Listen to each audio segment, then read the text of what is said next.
What's the best box? Before we go into what's happening right now. Everyone has their favorite box. I mean, I know as adults, you've really gotten into adulthood when you get that box and you're like, that's a really good box. Anything that's easy to collapse. Anything that's easy to collapse is one way. No, anything that's easy to open. I like the zipper. The zippers.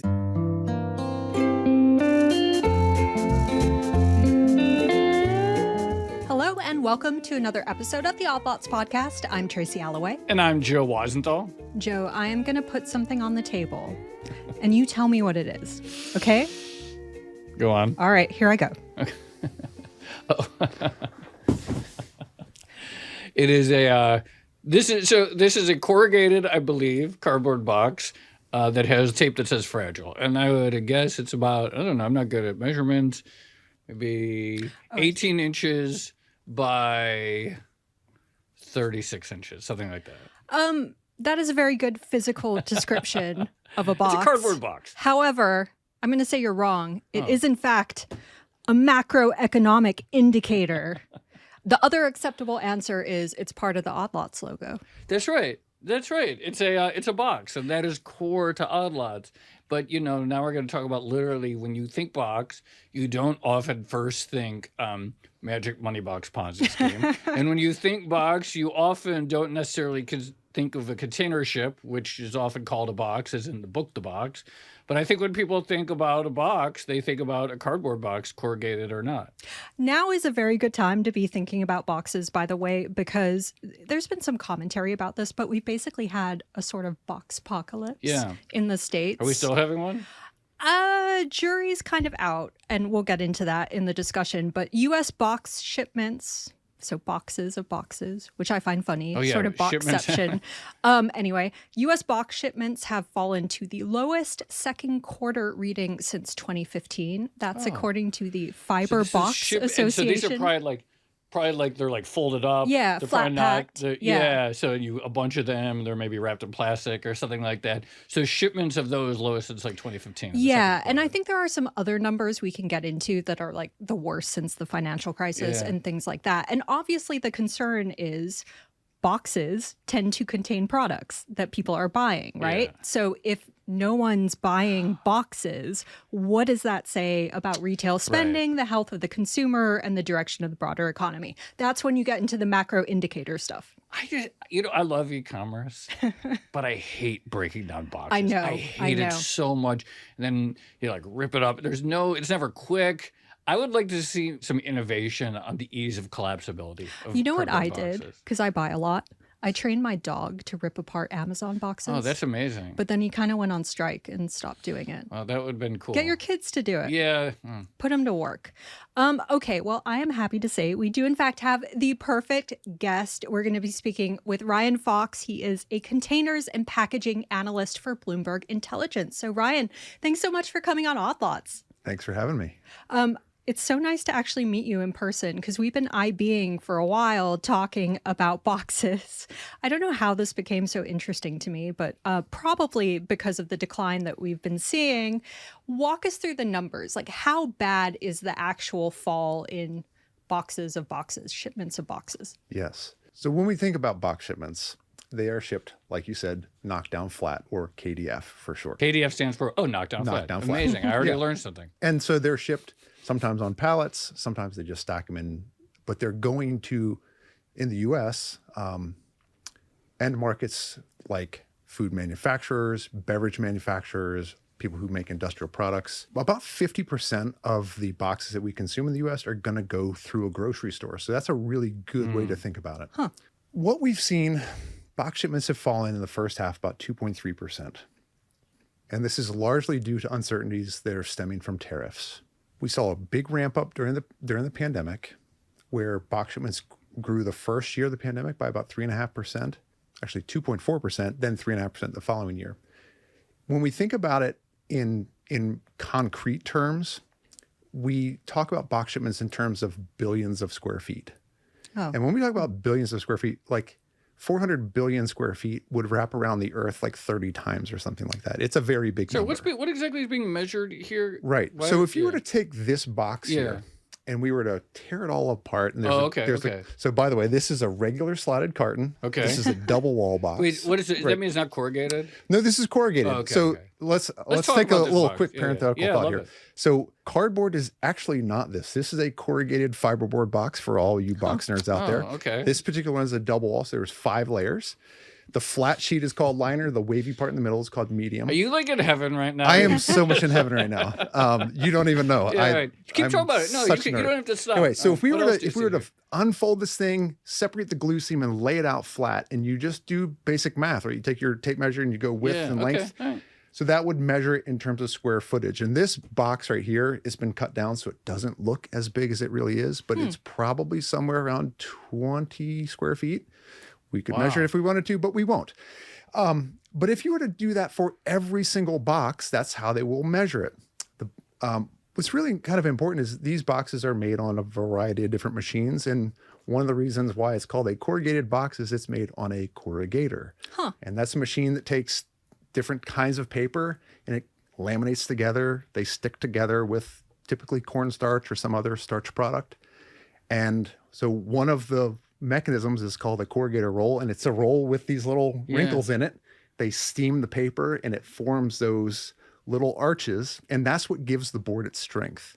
There are different sizes of these little things, like they're called flutes, but you can't play them. They don't make any music. Why is so interesting? It's super interesting. Let's just keep talking about this box. What is it about the corrugation process that makes it stronger? So from a physics standpoint, it's what gives the box its shape and substance.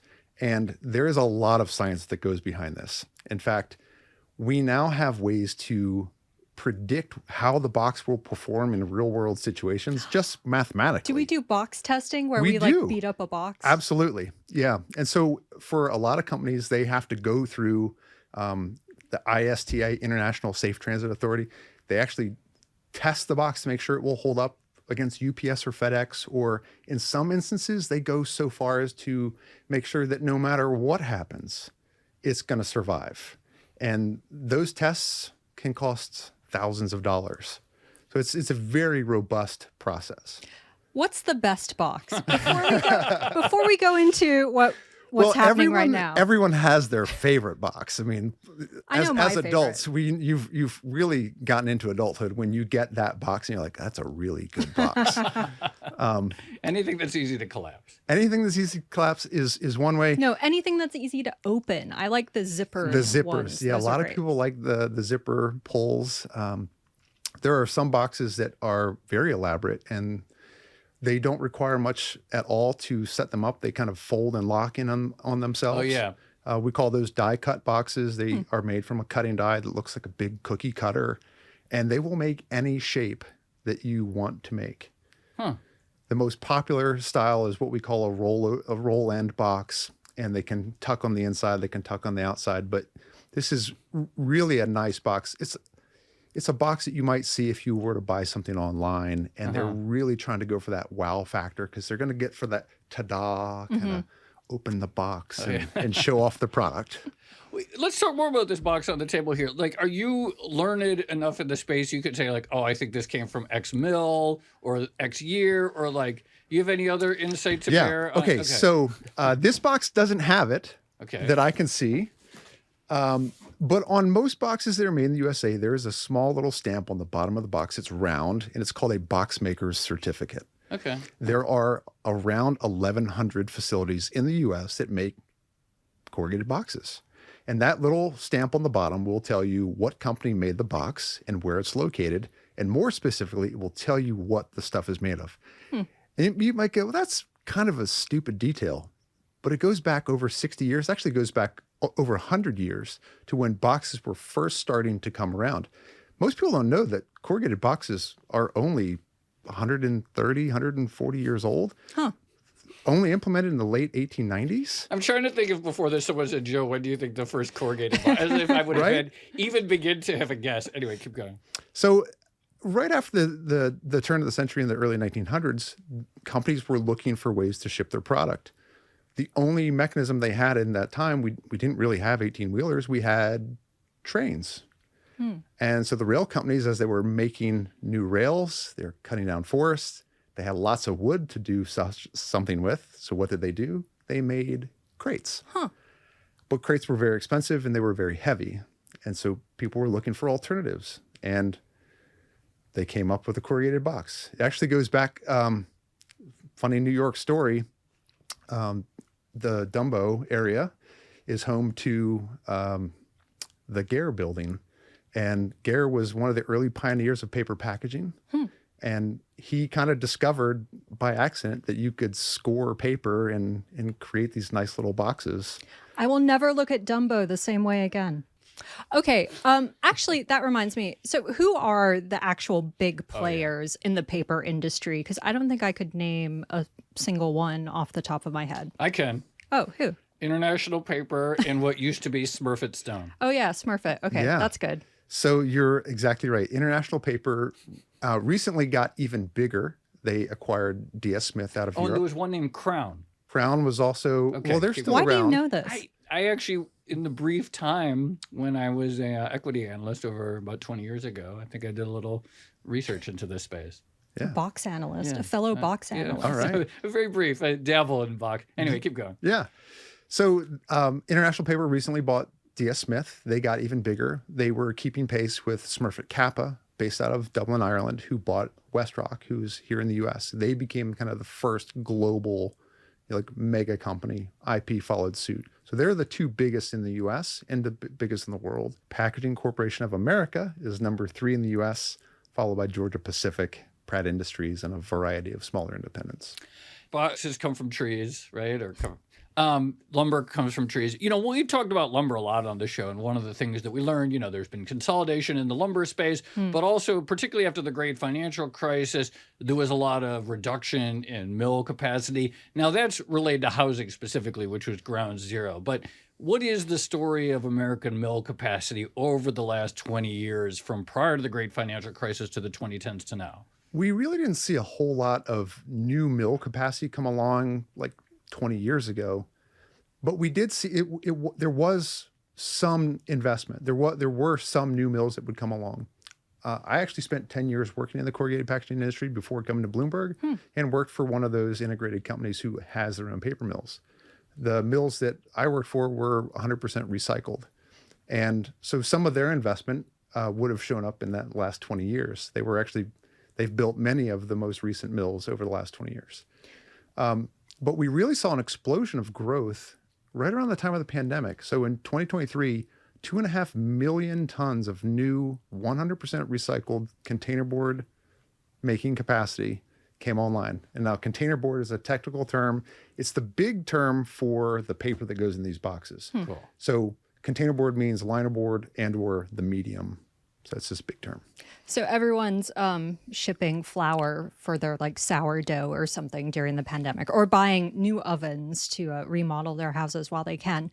Just going back to the idea of the box as a macroeconomic indicator. I mean, I do see people talking about like this idea of boxes as a leading indicator every once in a while. It is unconventional, but some people do it. How valuable are box shipments or tracking the box industry in terms of trying to figure out what's going on with the consumer? Very important for the consumer. Like I said, about 50% of box consumption is going to go through a grocery store. So when you start to see box shipments slip, we probably need to be looking at grocery stores and CPG companies to see what's going on there. And we have seen a very challenged consumer environment over the last 2 years. My personal opinion, I would say we're in a consumer goods recession because of what we've seen. First half of 2025, box shipments were down 12% from the height of the pandemic. That's a massive fall off. So earlier we talked about how we would measure these things in billions of square feet. Well, in 2021, we hit 416 billion square feet. The first half was right around half of that, so like about 208. Yeah. It was really bad. Quick math was 190 billion square feet for the first half of 2025. So pretty big fall off. What's happening with prices? And so obviously, right, so measuring square feet is one thing. What is happening with prices? Well, the pricing discussion is one that is sure full of controversy. So what drives pricing? Is it truly supply and demand? Is it something that's more cost-based? For many, many years in the US, it was supply-demand based, where mill operating rates would hit 96%, inventories would get real low, and they would raise prices. Or the opposite, mill operating rates would go below 90%, inventories would rise, and prices would fall. But over the last year and a half, we've actually seen none of those fundamentals hold up. So mill operating rates have barely been 90%. Inventories hit 5 weeks at the end of the first quarter, and yet prices still went up. 5 weeks is a lot of inventory. 5 weeks is a lot of inventory. Historical averages are around 4 weeks. To kind of set the floor there, 3.5 weeks gets a little dangerous when it's a little lighter than that. We start worrying about supply chain issues. About half of the container board is made at a paper mill and shipped by rail to a box plant. And rail isn't quite as fast and efficient as an LTL, or will actually be a full truckload. But you can carry more rolls by rail than you can by a truck. So you kind of have to have a little bit more of that time to allow for the transit for those rolls. What's your take on why paper companies are actually increasing prices, even, when inventory seems to be high and demand is going down? Well, it's funny you ask that. So 4 years ago, I started trying to figure out if we could read the tea leaves, so to say. And we put together a mix of inputs, and having worked in the industry, we kind of know how the sausage is made. And what we did was we put together this series of inputs and we correlated it back to historic movements. And our algorithm explains 93% of the reasons why prices have moved. For Wait, Bloomberg so terminal Bloomberg clients, has a box pricing algo? Yeah. So I had no idea. BCI index for people who are on the terminal. Yeah, I'm pulling this up right now. BC, keep going. Well, BCB, wait, what is it? BCI. Yeah. BCI. Stands for Bloomberg Corrugated Box Cost Index. And up until this year, when we did the last multiple regression analysis, it had a 93% R-square. So it was really good, right? Well, pricing in the industry diverted from our index this year, where prices went up even though costs are going down. And that's actually not a complete anomaly. We did see this in our index a few years back in 2017, 2018, but it wasn't quite as pronounced. Oh, so sorry, just to be clear, because I want to get this right. The index that I'm looking at is the box cost index. So it's not so much that it's measuring the cost of box, so the box prices can go up even though this line on the chart is rolling over. Correct. This is important. Okay. Yeah. And some might call this kind of organic margin expansion. Others have more colorful words for it. But in the US, 90% of the industry is vertically integrated. And what that means is they have their own paper mills. They move that paper to their own box plants and sell it to their own customers. And so there really isn't much of an open market the way there is in other regions. In other regions, like in Europe, they don't have that vertical integration level. And so there is a much more robust open market, and it drives prices down because of normal supply-demand fundamentals. If you do have just an absolute glut of inventory, prices are going to fall. Our best data says globally, we have around 50 million tons of oversupply of container board. Now, we don't have that just in the US. That's a global number, but that does kind of alter your frame of consciousness. Tracy, by the way, this is just so fantastic. Everyone should go to Bloomberg Terminal, because now I'm reading the PDF that describes how the methodology. The weights, by the way, are the cost of diesel, the cost of caustic soda, natural gas price, U.S. recycled fiber price, corn price index, repair and maintenance, average truck rate, and U.S. average hourly earnings. And this is how they derive the cost of what a box. And it walks through all the methodology. It's really fantastic. It's so funny to think that corn is an input into boxes. A 7% weight according to the Bloomberg methodology. The biggest weight is the U.S. recycled fiber price at 37%. Makes sense. Just on the inventory, how much of the decline this year in terms of box shipments is just an inventory glut? Do we have like a good read on that versus demand? From a box standpoint, we don't have a good read on that. Okay.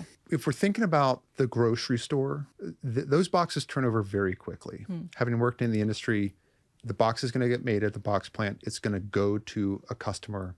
We're going to think like General Mills and Kellogg's and Hershey's and all of the big brand names that we know. It's not going to necessarily sit in their facility for very long, it will maybe get back into the system within 30 days.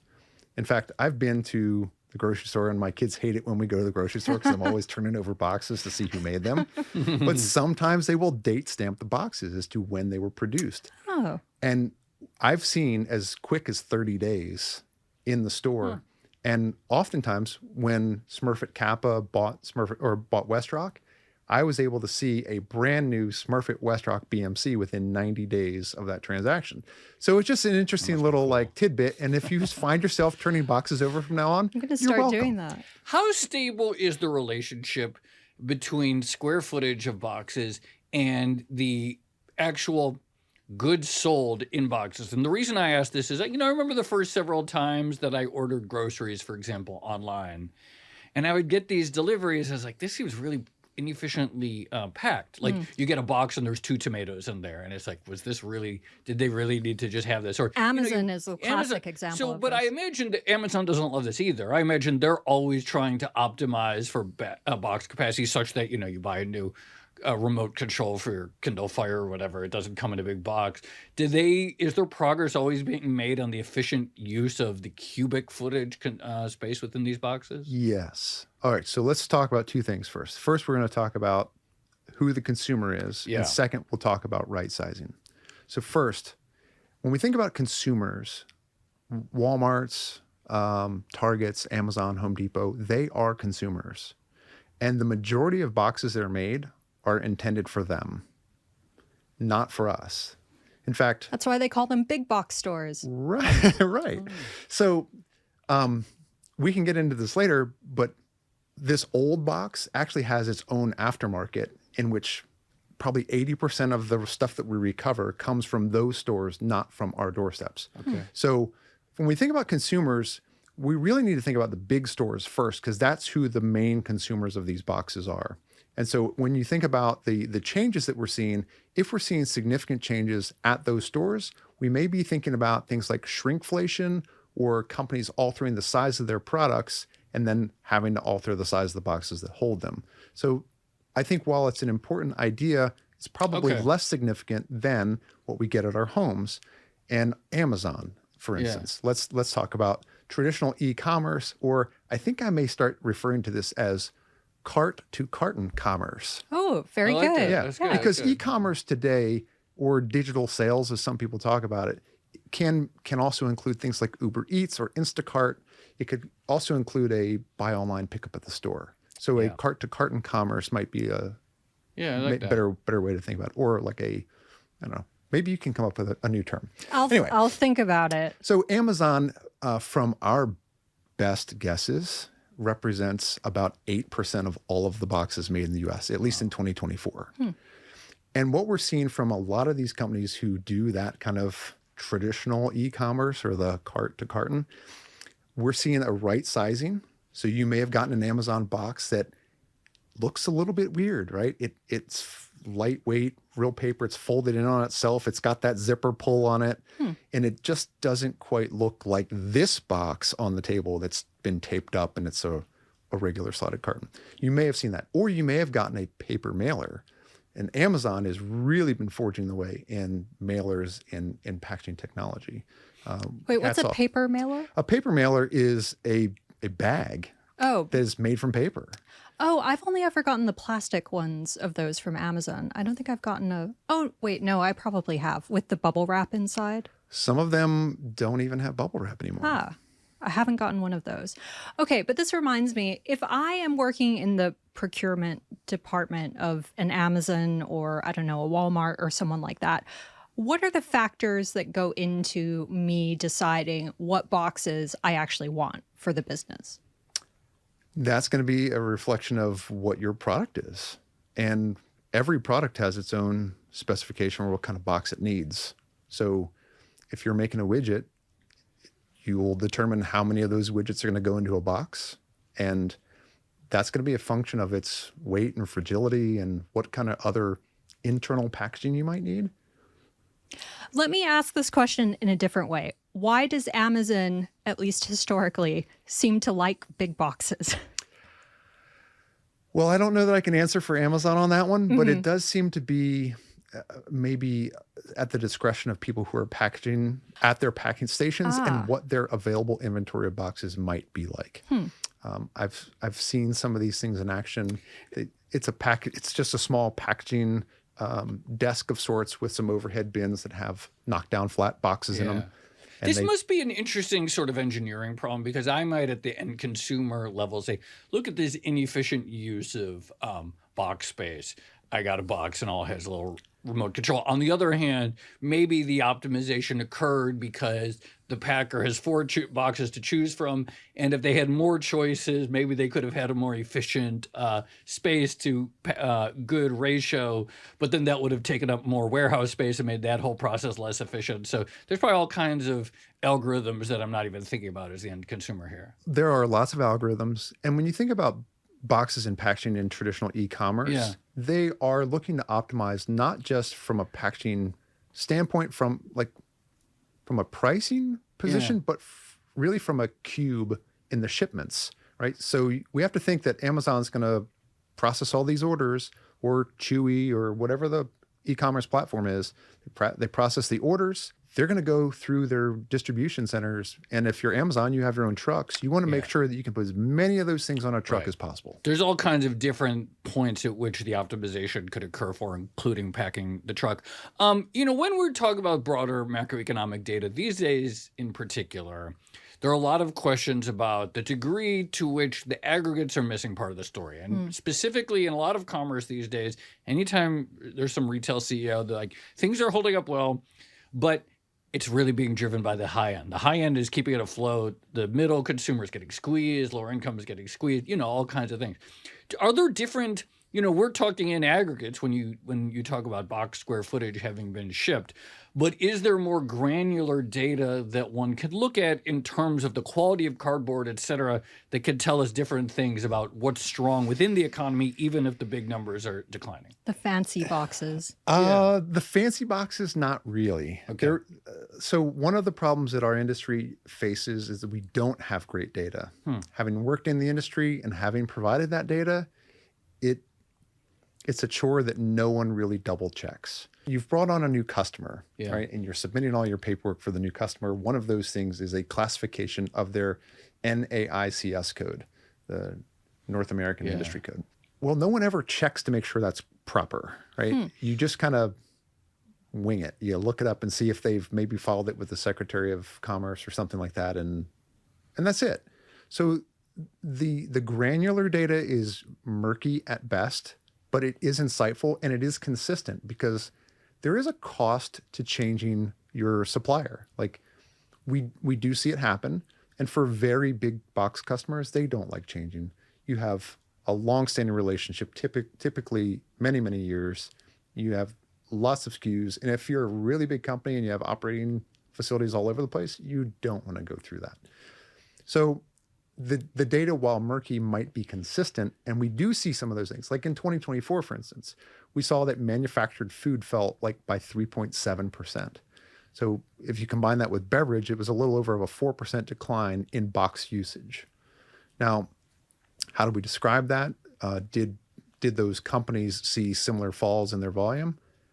I think the data would suggest that that's probably very close. Corrugated packaging does have some known trade-offs. One of those things is a returnable plastic container. That is mainly being pushed right now towards produce. Walmart, specifically Sprouts Market, have been pushing some of their people to adopt returnable plastic containers as a viable option. It reduces waste. They're building supply chains around these things to help carry them around.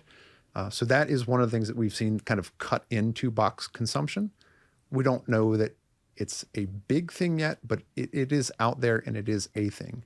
The other thing that we've seen is a movement to larger format boxes, some that are the size of a pallet, 48 inches long, 40 inches wide, and maybe 40 inches tall.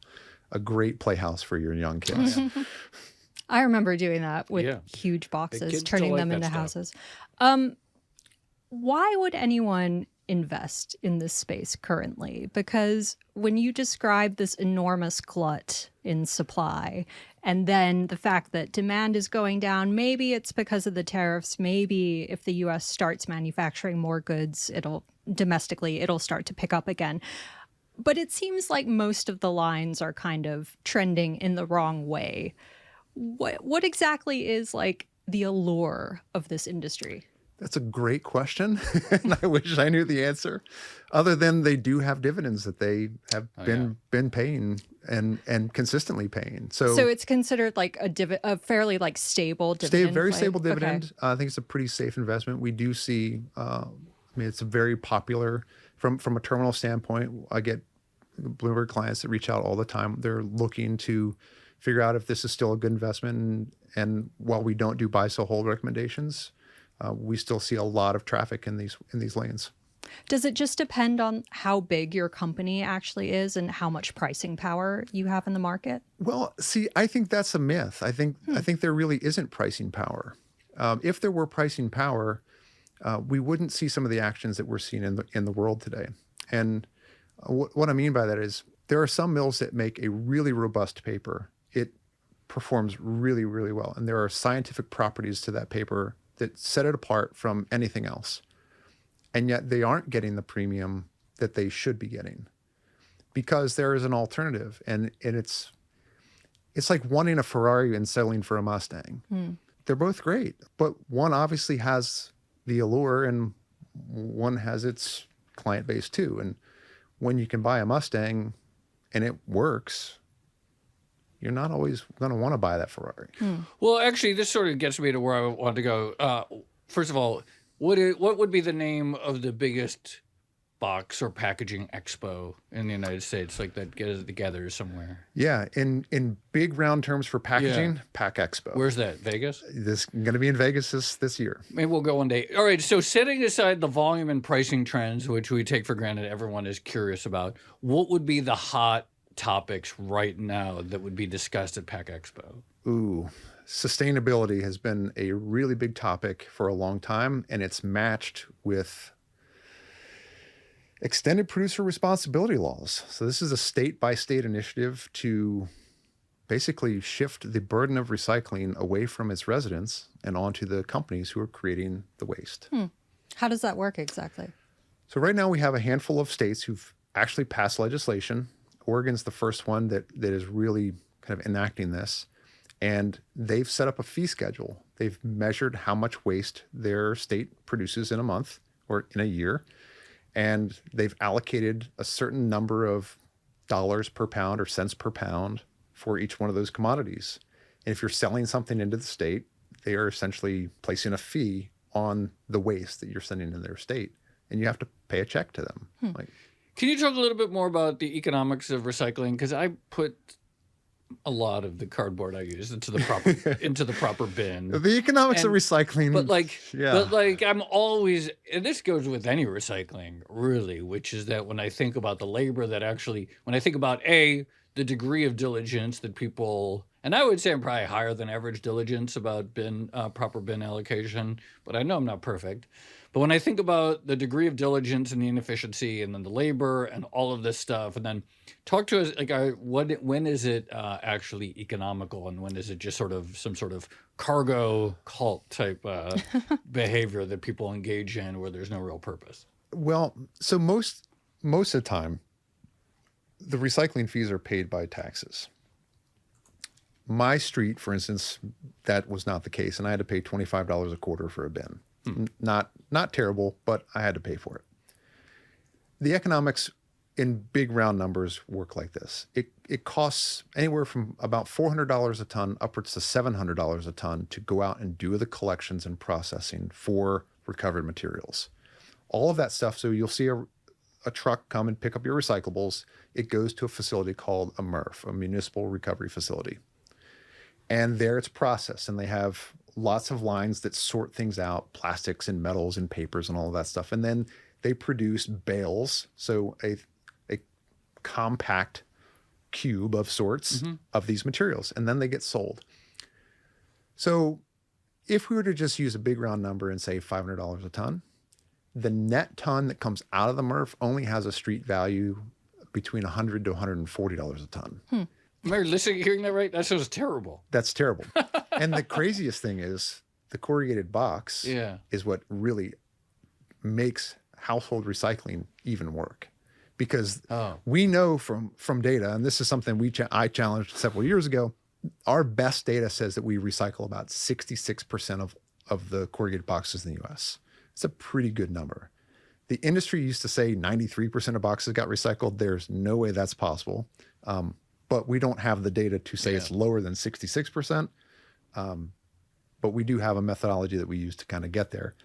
It was actually supported by the National Renewable Energy Lab. You can probably shoot some holes in some of their stuff too. But the big point is we know that about 60-some% of these get recycled. And we know they have a very robust aftermarket. We process about 35 million tons of old corrugated cartons almost every year. About a third of them are going to go overseas. There are a lot of other countries that want the virgin fiber that we produce here. Now that we've revealed the depressing truth about recycling, let me ask a slightly more positive question, which is, have there been any cool technological developments when it comes to box making? They are constantly patenting boxes, making new equipment to make them faster, improving the way we make the paper. We're trying to make stronger paper that's lighter in weight. So if you think about some of these, we'll go back to the EPR laws for a second.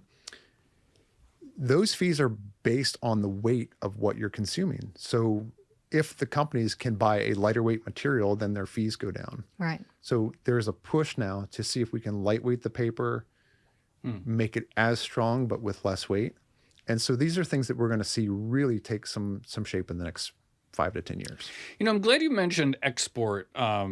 One of the things that I've noticed whenever I am traveling abroad, even to fairly rich countries, but I definitely notice it when I'm in poorer countries, is that the quality of packaging materials is distinctly worse than here. So, and the example that I often notice is, you know, you buy a bottle of water in a U.S. grocery store. It's nice. It's sturdy. It holds its form very well. You buy a bottle of water at, say, a grocery store in Guatemala, where I was a couple of years ago, or Mexico. It's crinkly. It smashes over easily. You could tell that it's a less durable plastic. If we were to look at the cardboard boxes running through a developing economy such as Guatemala, et cetera, would we see that this is noticeably different than the quality of cardboard that we're seeing here? The technical term is going to be furnish, right? Okay. So what are you using to make the boxes? The U.S. has historically been a maker of virgin kraft linerboard, meaning they cut down trees, they chip the trees, they turn those chips into new virgin paper. That's actually been declining and reversing. We've seen more and more recycled capacity come online. And because we've still had a very good virgin base, the recycled paper here in the US has been very good.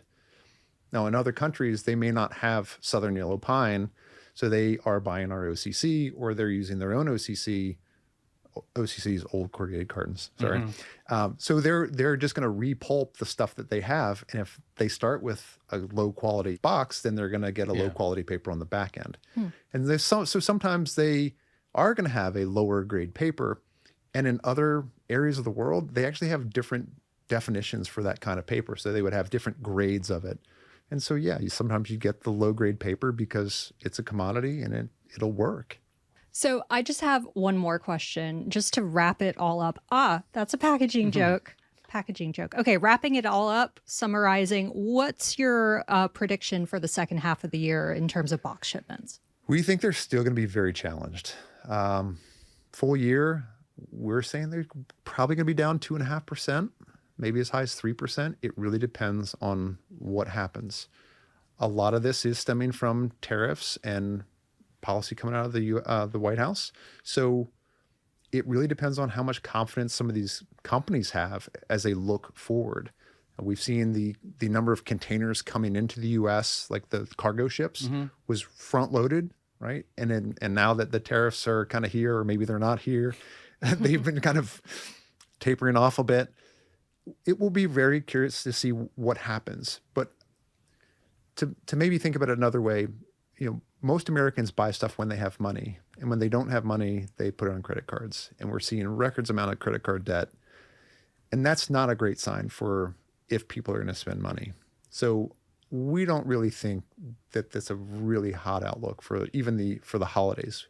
Are Americans going to spend money? Probably. Is it going to look exactly like it did in prior years? Probably not. All right, Ryan Fox, containers and packaging analyst at Bloomberg Intelligence. Thank you so much. Thanks for having me. You know, one thing I really like about Ryan and people like that is when they trot out all the numbers off the top of their head. Yeah. That was really impressive. That was no notes, and No. he had answers for pretty much everything. I would, if someone had asked me how I thought they would measure box shipments, I might have guessed, cubic feet rather than square feet. But yes, I would have, all this covering the world stuff. It's pretty cool. Yeah. And I guess the question over how useful a macroeconomic indicator boxes actually are, it still kind of lingers because we did have retail sales data for the past 2 months that are available. That came in like pretty resilient, pretty strong, despite the decline in box shipments. What was the term he used? Cart to carton commerce. I really like that because it's true, right? What is e-commerce? That now encompasses so many different things. So there is this sort of classic e-commerce where you go on a website and you buy a thing and it comes in a box.